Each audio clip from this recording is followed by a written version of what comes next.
le package qu'on veut utiliser pour générer des PDF, ça va être PDFKit, ici. Donc PDFKit, on regarde la documentation, elle est super clean, elle est super simple, vous allez voir, ça va être cool. Première chose qu'on fait, on fait npm install PDFKit. Donc npm, alors avant de faire npm install PDFKit, pour tous les projets Node qu'on démarre, on va faire npm init -y, comme ça on n'a pas à définir le paquet JSON. Et là, ça installe notre paquet JSON par défaut. Module, ah oui d'accord, il a pris la description par défaut, export PDF. Voilà, tout simplement. Super, on est bon. Donc on vient d'initialiser un projet Node avec le package.json. Comme ça, quand je vais vous le mettre sur GitHub, on va pouvoir démarrer. Ensuite, une fois qu'on a fait ça, est-ce que j'explique? Oui, je vais expliquer un peu rapidement. Ce que ça fait le PDFKit, c'est que ça utilise un moteur de génération de texte et d'images qui se rapproche de l'API Canva Front. Donc c'est du back, hein, on est d'accord. Mais là, ça se rapproche de l'API Canva HTML5 classique. Ce qui vous permet de faire des trucs assez cool. Et là, on a un exemple qui fonctionne directement. Et on va le prendre tout court. On ne va pas se poser de questions. On va s'assurer que notre PDFKit s'est installé. Moi, j'aime bien commencer comme ça. Et ce fichier PDFKit, on va le créer dans un fichier index.js. N'hésitez pas à me dire s'il y a des ralentissements au niveau du stream. Comme ça, je gère ça s'il y a moyen. Donc là, j'ai simplement copié-collé le code et on va vérifier si ça fonctionne. Et on va lire chacune des lignes et comprendre un peu ce qui se passe. Donc, voilà. Et regardez, normalement ici, il y a un output.pdf qui va se créer ici quand je vais lancer la commande. Donc node index, je vais lancer le code avec node du fichier index.js. Ah, module not found. Ah, j'ai pas fait npm install pdfkit. npm install i pdfkit. J'en ai parlé, mais je ne l'ai pas fait. Ouais, c'est ça, il n'est pas encore installé dans les dependencies. Donc on installe, bien sûr, hein, je l'ai dit, mais on le fait. N'hésitez pas, si vous avez le temps, de le faire en même temps, si vous êtes à l'aise avec Node, que vous avez déjà installé tout ça. Ou de toute façon, vous pourrez le faire de votre côté sur le replay. Super, ça a installé. Et ensuite, je lance donc Node index. Et là, j'aurais... Ah, j'ai pas la fonte. Alors ça, on va enlever parce que j'ai pas de fonte Palatino Bold. Ah, c'est pas pratique. Enfin, si, c'est assez cool. Et pareil, je n'ai pas d'image. Alors, on va tout enlever. On va faire un code encore un peu plus simple parce que là, il y a plein de dépendances à des fichiers. Et on va faire un truc super simple. Et on va y aller étape par étape. Parce qu'on va faire tout ça, mais on va le séparer. Ouais.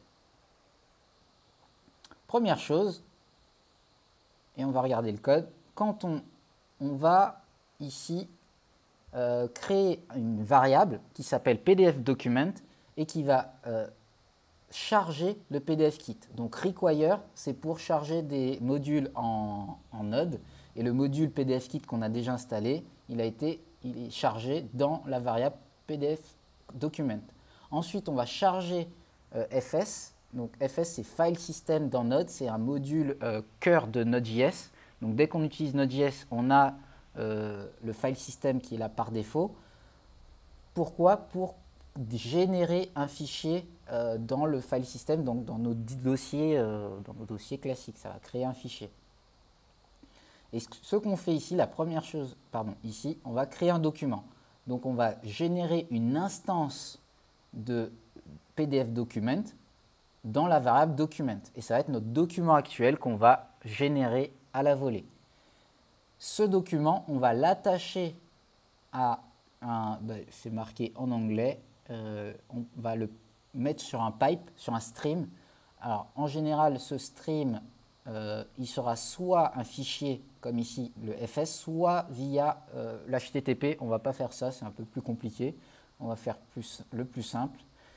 Et qu'est-ce qu'on fait? Ça veut dire que tout ce qu'on va ajouter dans le document, il va se streamer dans un fichier output.pdf qu'on va générer ici. Donc je l'efface, parce qu'on n'en a pas besoin, il n'a pas fonctionné. Et ensuite, donc on ne va pas embed une fonte, on va simplement, et à partir du fichier doc, enfin à partir de la variable doc, on va définir une font size à 25 et on va écrire un texte, et le texte, il a 3 paramètres. Le texte qu'on veut écrire, donc un string, et les 2 paramètres, la position X et la position Y. Et une fois qu'on a fini tout ça, on fait document end qui va fermer le stream et arrêter le pipe. Parce que le pipe, en fait, c'est comme un robinet d'eau. Il est ouvert, le pipe, le stream. En fait, pipe, c'est un tuyau. Donc, c'est comme un robinet d'eau. Le pipe, il est ouvert. Ici, je viens de l'ouvrir. Et le end, c'est pour le fermer. Et quand il est fermé, ça sauvegarde le fichier output.pdf. Donc, on relance le code. Et là, il n'y a plus de dépendance. Ça serait bien que je sauvegarde les changements que j'ai faits. Ici, voilà. Donc là, il n'y a pas eu d'erreur. Je vais ouvrir mon dossier. Je vois un fichier output.pdf. Et regardez, le fichier output, il a bien le texte qui est écrit ici. Et ce qu'on va marquer, vous allez voir, ça va changer à chaque fois. On va mettre Welcome to Twitch, YouTube Channel. On relance et ça va générer un nouveau PDF. Donc, ça va réécrire par-dessus. Et vous voyez, il a changé mon texte. Et il a mis à la position 100. Si on enlève ça, on met par exemple à 0 au niveau du X. Donc il va aller totalement à gauche. Ici. On relance. On referme et on réouvre. Et vous voyez, il est totalement à gauche. Et en fait, tout ça, comment on le sait? Eh ben, on va dans la documentation de ici, de PDFKit. Alors, non, ce n'est pas la doc. Là, pdfkit.org. Vous avez tous les détails de comment. Alors, on va ici texte. Voilà. Vous avez en autre texte, donc doc.text, la méthode.text, c'est pour rajouter un texte, on met un string et sa position. Et normalement, il nous donne tous les détails. Ah,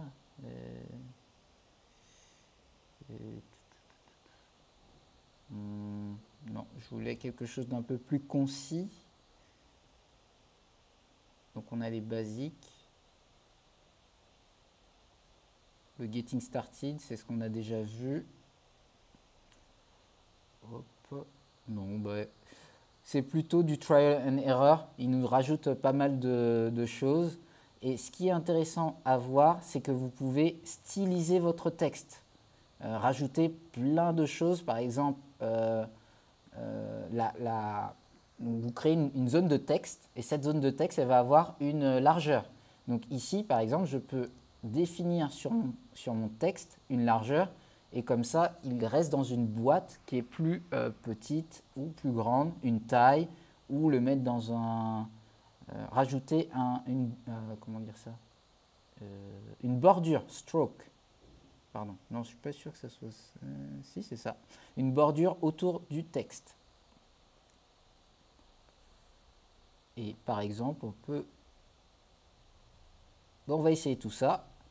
Et on va changer la couleur. Parce que là, c'est rouge, c'est noir. Et on va essayer le fill color. Et on va choisir une couleur. Le dièse, c'est 000, qui est une sorte de rouge un peu bordeaux. On relance. Et alors, on ferme d'abord. Non. Voilà, j'ai dû me tromper. fill color, je l'ai vu. Donc sur le texte, ah non, c'est, voilà, il faut mettre fill color avant, et ensuite le texte va prendre la couleur. On relance notre index à chaque fois pour régénérer le code, et vous voyez, il a mis en rouge, et ainsi de suite. Donc maintenant qu'on a le texte, c'est cool, on a touché un peu les textes. L'idée, c'est aussi de mettre des images. Donc, on va aller sur Internet, on va prendre une image. Tiens, hop. On va télécharger cette image. Download. Hop. Je vais l'ouvrir. Je vais l'appeler bateau.jpg. Je vais le mettre dans mon dossier de travail. Export PDF. On va le mettre dans un dossier Assets pour qu'il soit rangé. Et on va charger une image qui fait partie de mon dossier. Et juste après, on va charger une image en ligne. On va faire deux choses différentes. Pour que vous voyez qu'on peut faire à peu près tout avec PDFKit. Ici, on garde notre texte et on va utiliser doc. Et on va d'abord regarder la documentation. D'ailleurs, moi, je ne me rappelle pas. Rich text, c'est pas un rich text, vecteur graphique. Non, image, pardon. Parce qu'on peut dessiner n'importe quel type de ligne, si on veut. On peut même aller dans des trucs comme ça. Alors moi, ça ne m'intéresse pas trop. Mais vous pouvez faire des triangles. Ça, c'est cool. Mais moi, je voulais aller dans les images pour charger une image. Donc, c'est doc.image. Donc, doc.image. Ensuite, on met le chemin de l'image. Et donc, le chemin ici, c'est le chemin relatif assets bateau.jpg, puisqu'on vient de le créer. Et puis, c'est tout. On peut commencer par ça. Est-ce qu'il y a la position? Ouais. Alors, pareil. Alors, je vais refermer comme ça. Juste après, on met la position. Donc, on va le placer après le texte. Donc, le texte commence à 0, 100. 100 de hauteur. Donc, en termes de... On va peut-être mettre 20 sur l'axe X. Et en termes de hauteur, on va mettre 150 parce que le texte commence à 100, mais il doit faire 25 ou 30 de hauteur. Donc, on le laisse un peu respirer. On relance la génération de PDF. Sauf que notre image, elle est énorme. Vous voyez, donc l'image est là, sauf qu'elle est plus grande que notre page. Donc on va réduire l'image, c'est parfait. Il y a moyen de rajouter l'option fit et elle va rester dans... Alors on ne va pas faire fit, on va d'abord faire... Quoique si, on va faire fit 100, 100. On va réutiliser ça, c'est parfait, c'est déjà prêt à l'emploi. Donc on peut rajouter des options, qui est un objet. Cet objet prend la clé fit. On relance, on regarde ce que ça donne. Et voilà. Et on a notre image. Bon, là, 100 pixels, c'est beaucoup trop petit. On va faire 400 pour que ça soit un peu plus grand.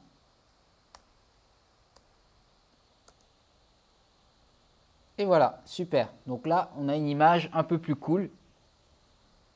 Et ça, c'est une image que j'ai chargée d'Internet qui est dans mon dossier actuel. Maintenant, ce que je vais faire, je vais prendre directement une image en ligne. Alors, je dis ça, mais est-ce que... Normalement, c'est possible. On va le tenter. Et si c'est pas possible, tant pis pour moi. Alors, on va prendre une autre image en ligne. Je sais pas moi. On retourne sur le site Unsplash. Il y a plein d'images super intéressantes qui sont jolies.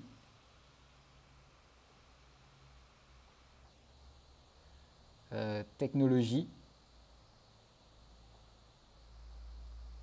J'adore la photo. C'est parti, on prend ça. Et on va prendre cette fois le lien de l'image. Alors, info. Non, c'est pas ça que je veux. je ne veux pas la télécharger, je vais récupérer son lien. Ah, il y a une API publique de API Unsplash pour récupérer des images random. Voilà, parfait. C'est trop cool. On va récupérer une image random à partir d'Unsplash.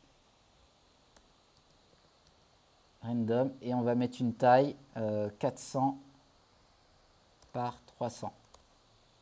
Super. Et à chaque fois que je tape, donc j'aurais dû le copier-coller. On va revenir. Donc à chaque fois que je tape ça 400 par 300, ça va générer une nouvelle image. Bon là je suis allé un peu vite, je refais. Vous voyez, à chaque fois j'aurai une nouvelle image. Donc on va prendre ce lien que je viens de générer et ça va être le lien que je vais utiliser. Alors attention, je ne suis pas sûr que ça fonctionne avec les images en ligne. On va commenter ça pour que ça reste sur une page. On va faire pareil, 20, 150 de hauteur et on va mettre le fit 400 par 400.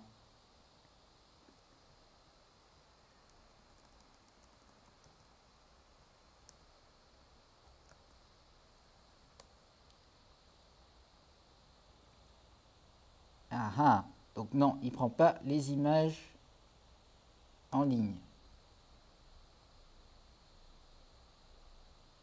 Donc, parfait. Ça va nous permettre de passer à l'autre étape, c'est-à-dire de télécharger automatiquement une image. Donc ça, vous allez voir, on va tester un code qui... Enfin, il y a ce bout de code en ligne, une petite fonction qui permet de charger une image à partir d'un lien en ligne, de la mettre, de l'enregistrer dans le dossier Assets, et ensuite on le chargera directement à partir de PDFKit qui ne peut pas les prendre en ligne. Parfait. Donc maintenant qu'on a vu tout ça, il y a autre chose qu'on n'a pas vu, un petit truc qui est assez cool aussi, c'est que PDFKit, on peut gérer vraiment plein de choses, dont la création d'une image.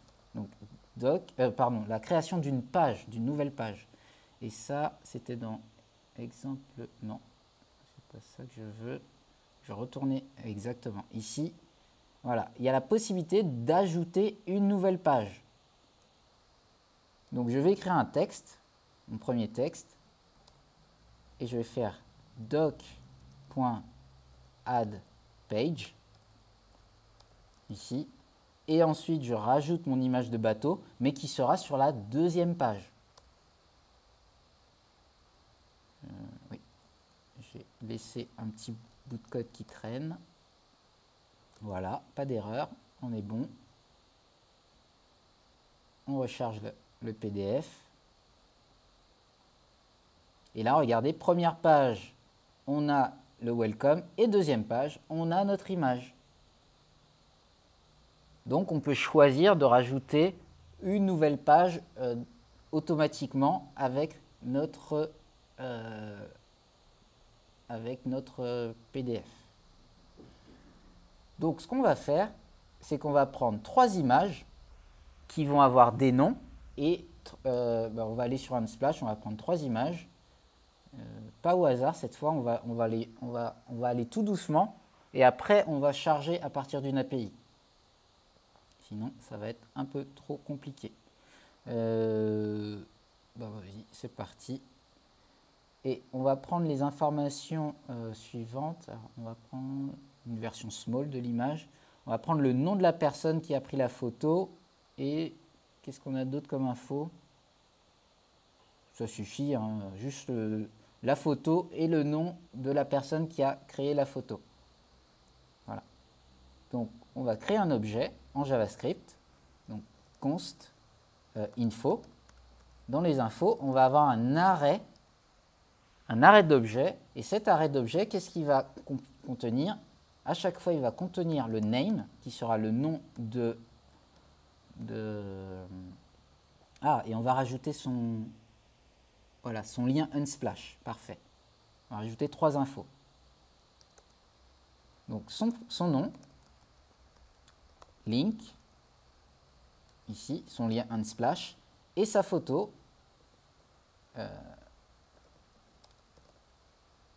Et donc, ça va être le chemin relatif assets tamara.jpeg. Donc, je la télécharge. Elle est téléchargée. Je la mets dans mon fichier de travail. Assets. Et j'ai dit que je l'appelais Tamara. Tamara.jpeg. On fait la même chose avec une deuxième et une troisième image. Je sais pas. Bah, ah non, mais le bateau, je crois que j'ai perdu. Ouais, je sais plus à qui elle appartient. Bon, celle-là, elle est cool. On va prendre des trucs un peu plus gais. Et ah, il y a plein de couleurs là-dessus. Hop, deuxième image, on la prend, small. Alors, c'est une méduse de Mani Peralta.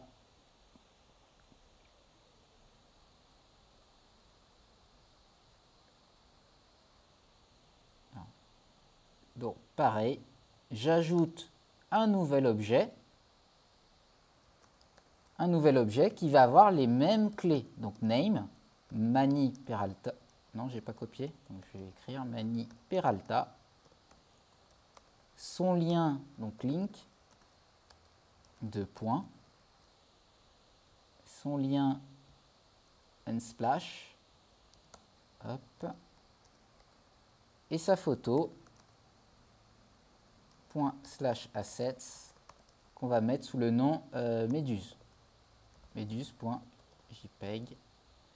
Je vais m'assurer de la sauvegarder avant d'oublier. Hop. Pareil, on la sauvegarde dans notre dossier et on la renomme méduse.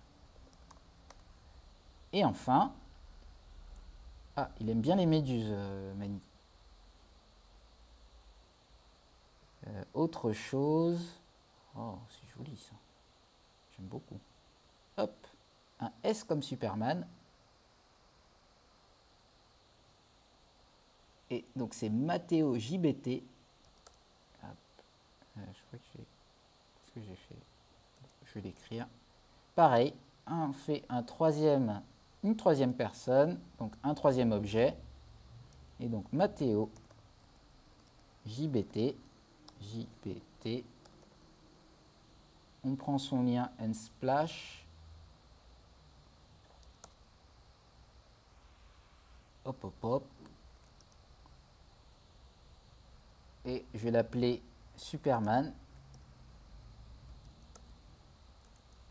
Donc la photo est téléchargée. Pareil, on la met dans notre dossier asset afin de pouvoir la charger.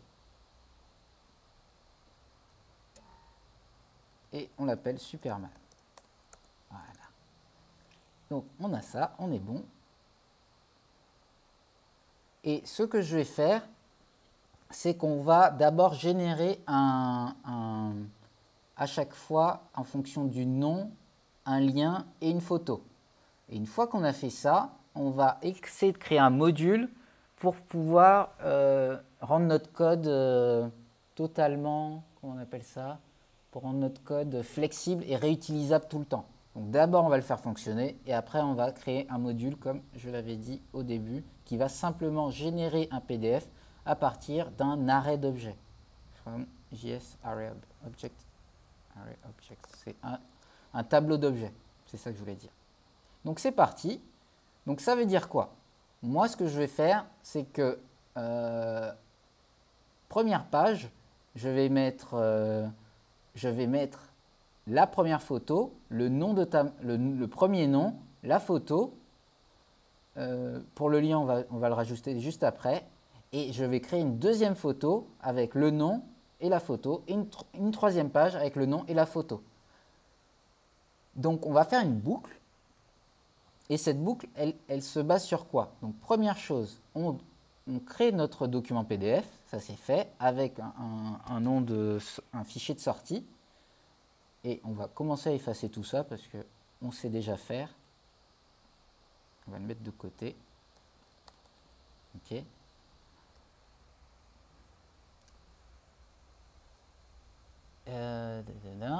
Donc, on va partir de notre fichier info, donc info, point, et on va faire un for each, donc une boucle sur toutes les infos. Donc on va regarder comment ça fonctionne, le for each. Donc c'est une méthode d'arrêt. Dans le for each, on attend une fonction, et chaque fonction va nous envoyer les infos. Donc on va faire un petit console log pour voir ce qui se passe dans la variable info qu'on va recevoir. Donc, je lance le code, il n'y aura pas de PDF. Et vous voyez qu'à chaque info, eh ben, on a un objet. Donc sur chaque boucle, on récupère chacun des objets qu'on a générés. Et bien ce qu'on va faire, c'est qu'on va, à chacun des objets qu'on récupère, on va faire doc, point, et on va réécrire ce qu'on avait avant, enfin, ce qu'on a fait juste avant. Et au lieu d'écrire un texte qu'on écrit à la main, eh ben, le string qu'on va récupérer, on va le récupérer du nom ici. Donc on va faire info.name. Vous voyez, l'info, c'est un objet, donc .name, et on va récupérer le nom de Tamara. On va en profiter, font size, pour lui donner un titre, pas 400 non plus, mais 40. Et on va mettre le texte à 15 px sur la gauche, et en hauteur, on va lui donner 50. Voilà. Donc ça va générer le nom de Tamara. Ensuite, on va ajouter l'image, comme on a fait tout à l'heure, doc.image. Et l'image, on va prendre le chemin du fichier. Donc de la même manière, mais au lieu que ça soit que j'écrive directement assets.tamara.jpg, on va récupérer ces informations à partir de la boucle. Donc info.photo. Et on va profiter, donc 15 pixels, on part à 100 px et on met le petit objet fit qui fait des trucs super cool, et on met 400,400. Je trouve que c'était une bonne taille. Ça nous permet de voir la photo bien comme il faut. Et à la fin de chaque boucle, qu'est-ce qu'on va faire? On va ajouter une nouvelle page. doc.addPage. Voilà. Donc, première boucle, elle met le nom de Tamara, elle ajoute la photo de Tamara, elle ajoute une page, ce qui fait qu'à la deuxième boucle, on est sur une nouvelle page, et normalement, ça devrait ajouter le Mani Peralta et la photo de Mani Peralta. Ça rajoute une nouvelle page. Alors, je parle trop, on lance le code, on vérifie si ça marche. J'enlève le console log, on sait déjà ce qu'il fait. Il n'y a pas eu d'erreur. On ouvre le PDF et voilà. On a, alors bien sûr ça a créé 4 pages, pourquoi? Parce que à la fin de la page de Mathéo, ben, ça rajoute une nouvelle page. Donc à nous d'être un peu smart, un peu malin. On va récupérer le deuxième paramètre comment on appelle ça, de for each, qui va être l'index, et on va dire, et en fait on va faire le contraire, si l'index est égal plutôt que de rajouter à la fin, on va rajouter au début, ça va être plus simple, et on va dire si l'index est égal à 0, donc l'index 0 dans un arrêt c'est le tout début, si l'index est égal à, ben non c'est le contraire, si l'index n'est pas égal à 0, ou est supérieur à 0, alors dès qu'on démarre la boucle, on fait le document add page. Ça veut dire que à la première boucle, donc quand on a Tamara, l'index va être égal à 0, donc il ne va pas ajouter une nouvelle page. Par contre, à partir des autres, il va ajouter une nouvelle page. On relance et on va voir ce que ça donne. Et voilà, donc Tamara, la première fois, il n'y a rien. Et ensuite, on rajoute une nouvelle page. Et cette fois, on n'a pas de page blanche. Super!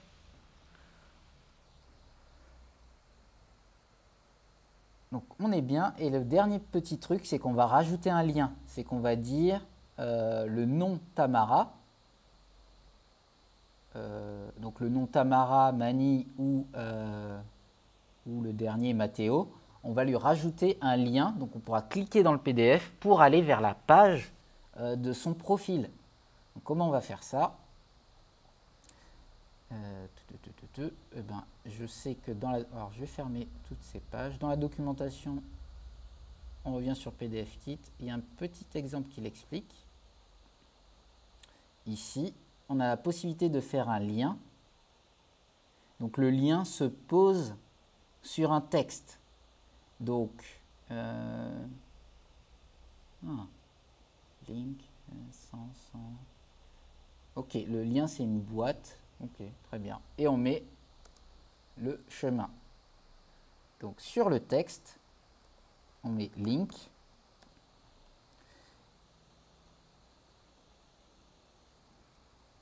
On met donc exactement les mêmes positions, 15 et 50.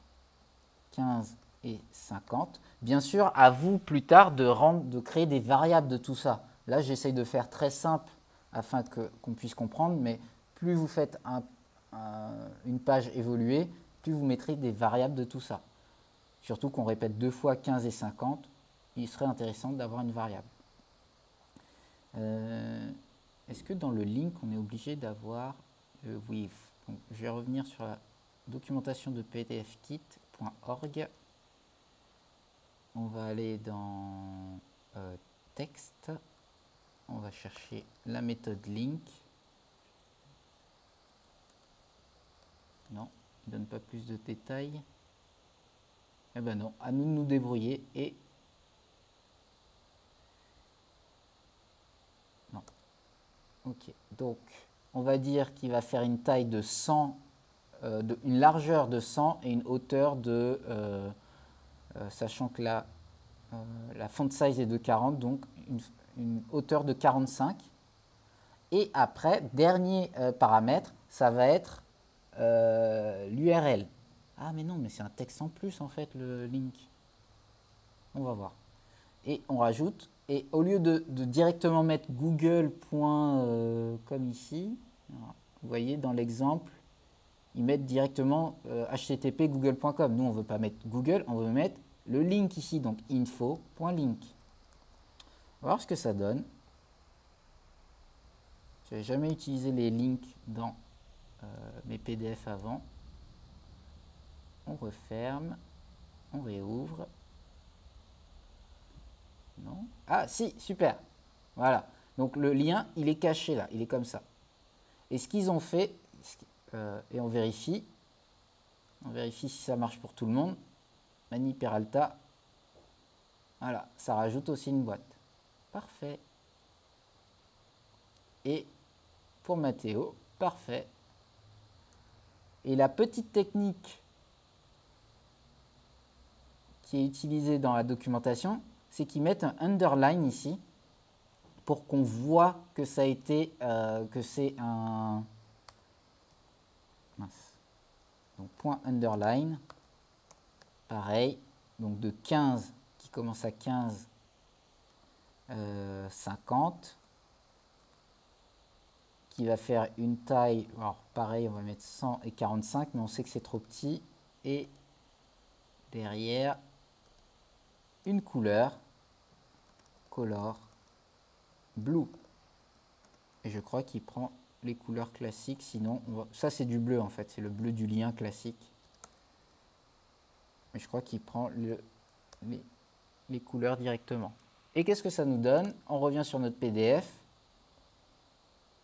Et voilà, c'est souligné. À chaque fois, c'est souligné. Et là, vous voyez, dans cette boîte, on peut cliquer, mais en dehors, on ne peut pas cliquer. Alors, est-ce qu'on peut récupérer la taille du texte, la longueur du texte? Eh bien, on va en profiter, on va essayer de voir ça. PDFkit, get, text, with. Calculating the text with. Comme ça, on va afficher le... Ah, eh bien, parfait. Ah non, est-ce que...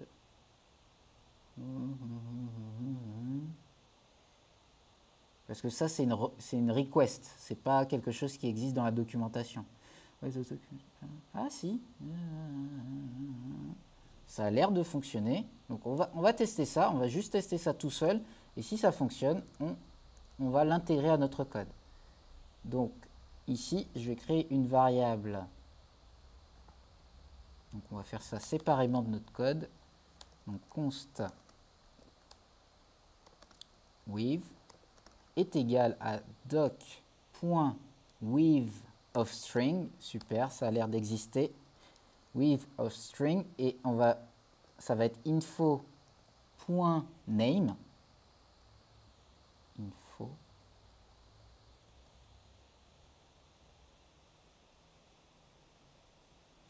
Ah, par contre, de ce que je comprends, je suis obligé de le faire ici. Yes. Pourquoi? Parce qu'il va prendre la dernière taille en compte. Donc c'est vraiment, il faut faire attention, c'est vraiment dans l'ordre.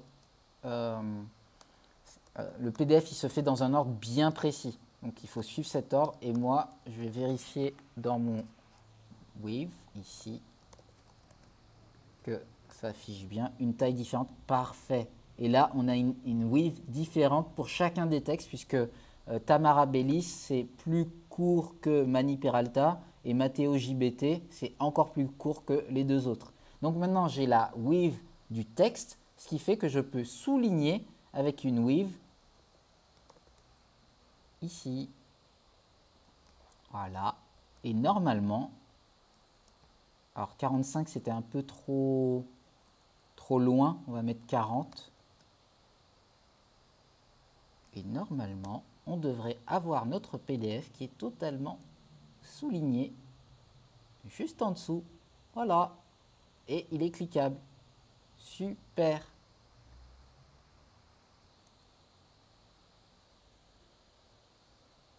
On va profiter de faire un petit peu de styling maintenant qu'on a une première base qui fonctionne. C'est-à-dire qu'on va essayer de centrer le texte et centrer l'image pour que ça soit un peu plus propre. Et après, on va faire notre petit module pour finaliser le tout. Donc, alors ça, je ne sais pas du tout comment on fait. On va découvrir ensemble. J'avais vu dans la documentation sur le texte styling, PDF kit, texte styling, on a align. Voilà. Donc on va faire une with qui va. L'idée c'est de faire un texte qui va être de la taille de toute la page. Et on va faire un align center. Donc est-ce que je peux récupérer. Donc pareil, je fais PDF kit, je recherche sur Google, get page width. Donc récupérer la longueur d'une page. Si je peux récupérer la longueur d'une page, mon texte va faire la longueur de la page et je vais l'aligner, je vais le centrer, donc il sera centré par rapport à ma page. Apparemment, page.width va me donner la longueur de la page. Donc, je ne vais pas te croire sur parole, je vais faire un console log doc.page.width. On lance le code vite fait. Super, 612, ça a l'air d'être bien. Ce qui fait qu'on va avoir... donc comment on va faire ça? Ah oui, donc après on a les options with, ça va être quoi? Donc là, la longueur, ça va être la longueur de la page, .with, et on va rajouter align, center. Ce qui fait que normalement le texte va être centré.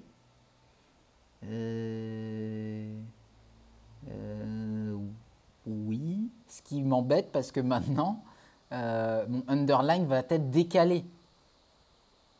Alors, et on va plus le démarrer à 15, on va le démarrer à 0 sur la gauche. Comme ça, il va vraiment prendre toute la place sur la page.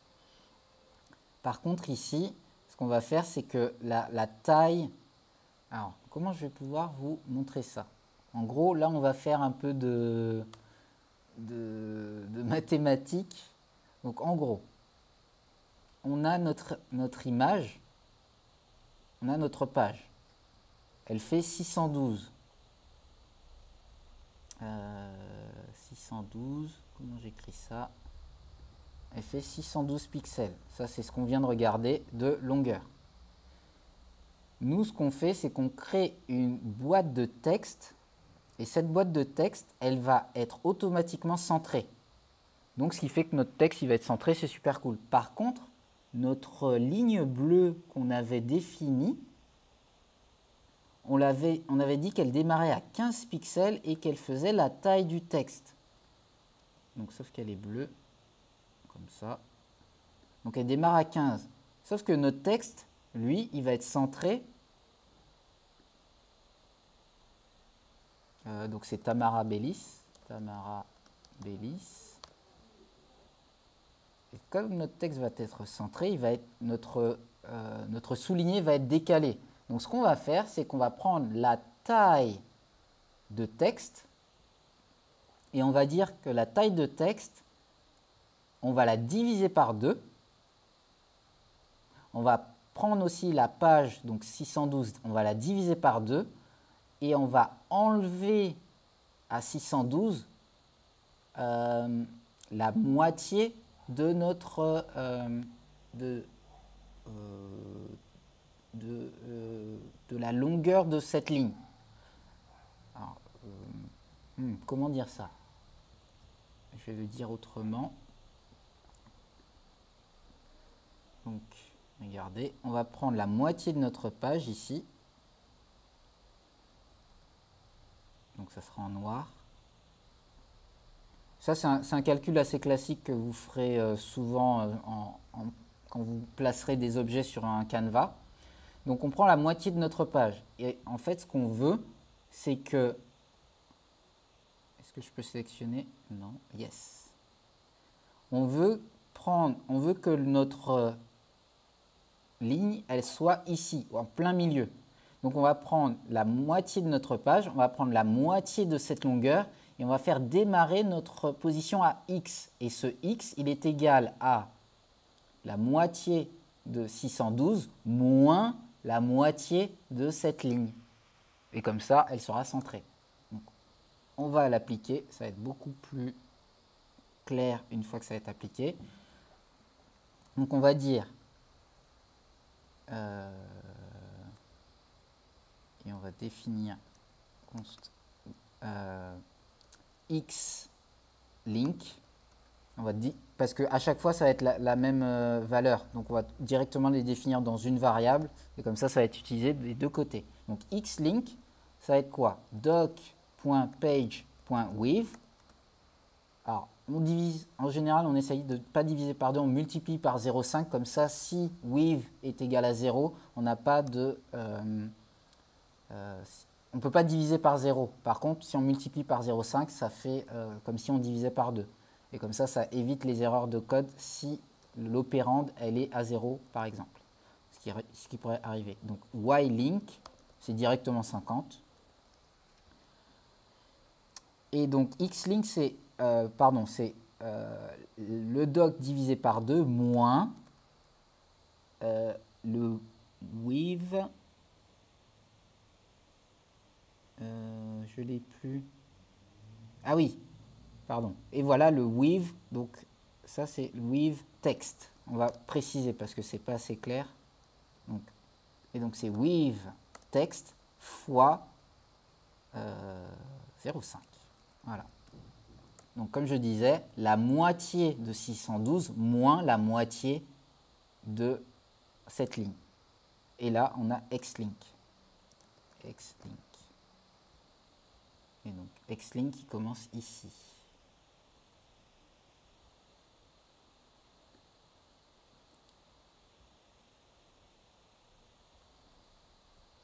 Xlink. Voilà.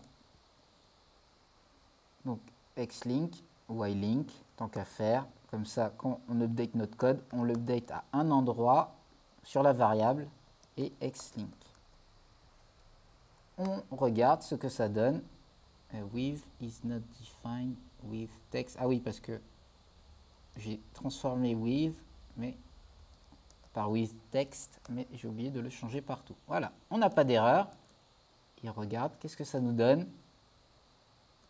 Super.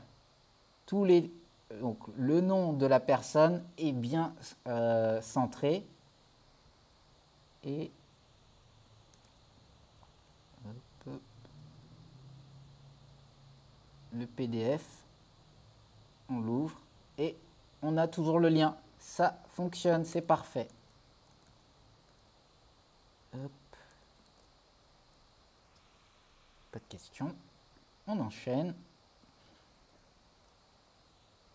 Et maintenant qu'on est bon, on va créer un petit module pour que ce code-là, il fonctionne tout le temps avec les mêmes données. Et ça serait votre petit exercice à faire, de créer ce petit module. Et après, une fois qu'on a ce module, on pourra injecter des données dynamiques qui seront du même acabit à chaque fois.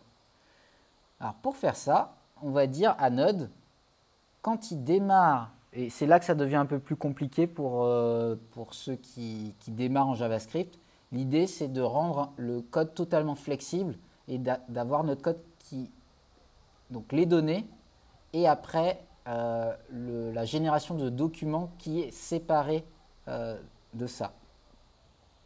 Donc on va avoir notre index classique et maintenant on va avoir un nouveau fichier qui va s'appeler generate pdf.js. Et ce fichier generate pdf, il va faire tout pour générer le PDF. Donc on reprend tout ça. Hop, ici. Et on va en faire une fonction. Donc on va exporter module export la fonction generate pdf. Voilà. Qu'on n'a pas encore créé. Donc on crée une fonction generate pdf. Et elle va avoir comme paramètre plusieurs choses. Première chose, on va créer un objet plutôt, avec par défaut un objet vide au cas où il n'y aurait rien. Comme ça, c'est pas nécessaire. Et on va lui donner un file name, le nom du fichier, qui par défaut sera output.pdf. Et on va lui donner... qu'est-ce qu'on a d'autre par défaut? On voudrait lui donner... on va lui envoyer data, tout simplement. Voilà. On va lui envoyer data, qui sera un array. Et à partir de ça, on refait le même code. On va quasiment refaire les mêmes choses, sauf que info, il va être en dehors.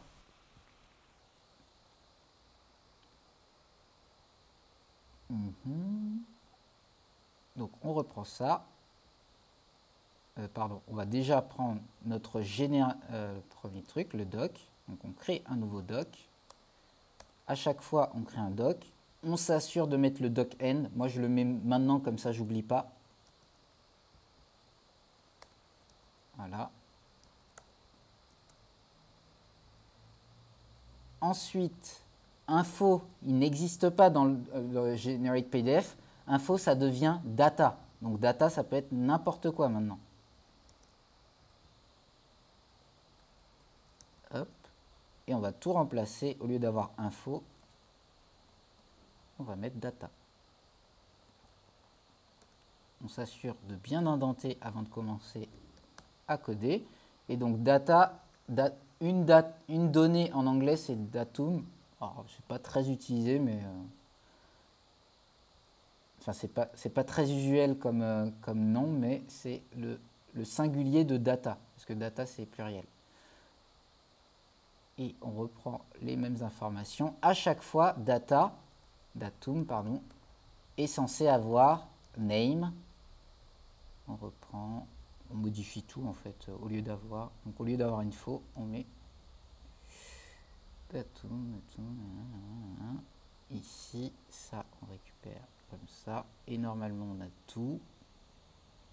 Ok. Et j'ai oublié une ligne, c'est la ligne qui génère notre PDF. Voilà, et cette ligne, au lieu de mettre output PDF, on va mettre file name qui par défaut sera output PDF. Voilà. On est à peu près bon. Donc, maintenant, tout ce code qu'on a recopié, je l'efface parce on l'a mis autre part. Et ce qu'on va faire, c'est qu'on va importer ce fichier. Donc, pareil, tout ça, c'est dupliqué dans un autre fichier. Donc, on va importer le generate PDF qui correspond à tout ça. Et on va require le chemin relatif qui est generate PDF, qui est à côté de mon index. Et maintenant, generate PDF, c'est une fonction. Donc, generate PDF qui attend un objet. Et cet objet, il attend filename qui est par défaut, on peut laisser output, donc qui sera par défaut output. Mais data, par contre, il va être nécessaire. Et data, ça va être info. Voilà. Et on va relancer le code. Et ça va être visiblement la même chose, hein. Mais on va s'assurer que le code fonctionne. Parce que là, on vient de faire une optimisation. On va s'assurer que ça fonctionne toujours. Alors, pour être sûr que ça fonctionne, on va supprimer le PDF. Parce que ça se trouve, c'était le même qu'avant. On n'est pas sûr. Hop, je supprime. J'ai relancé le code. Et vous voyez que ça réapparaît comme avant. Donc là, tout est bon. Eh bien, regardez ce qu'on va pouvoir faire.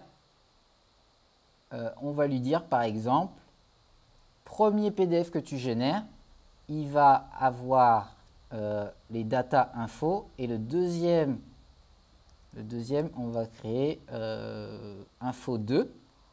Et info 2, il va avoir un seul PDF. Donc, on va l'appeler Twitch Coding. Là, j'invente un truc. L'URL, ben, ça va être celui du Twitch. Donc, http://twitch.tv/Genaïque Combré. Hop. Voilà. Et le chemin, ça va être le bateau. Donc, on va générer deux fichiers séparément. Et pour le fun, on va mettre en plus Mathéo. Voilà. Donc le premier PDF, on va lui donner, et cette fois on va avoir besoin d'un filename qui va être différent pour chacun. Parce qu'on va générer deux fichiers et s'ils ont tous les deux le même filename, ils vont s'écraser. Donc on va l'appeler unsplash.pdf et le deuxième generate PDF, on va l'appeler Twitch PDF et cette fois il va appeler comme info 2 et pas info. On lance le code et regardez, on a Twitch et Unsplash qui a été créé. On vient de créer deux PDF dynamiquement. Donc le Unsplash c'est le même qu'avant, okay, avec les trois données, 3 pages. Mais le Twitch, et bien pareil, sauf qu'il y a marqué Twitch Coding et quand on clique, on arrive sur le channel. Donc ça va faire du duplicat. Je ne vais pas laisser la page charger parce que sinon je risque de m'entendre. Et on a encore les autres données et on peut mettre les données qu'on veut. Donc là, ce qui est cool déjà pour vous, c'est d'essayer de reproduire cette première partie pour pouvoir générer le PDF à la main, comme ça. Et là, il y a déjà pas mal de choses à faire, pas mal de choses à apprendre si vous débutez. Parce que la deuxième partie qui va être de le charger à partir d'une API, ça va être beaucoup plus complexe parce qu'il faut savoir charger une API et réinjecter tout ça dans Generate PDF.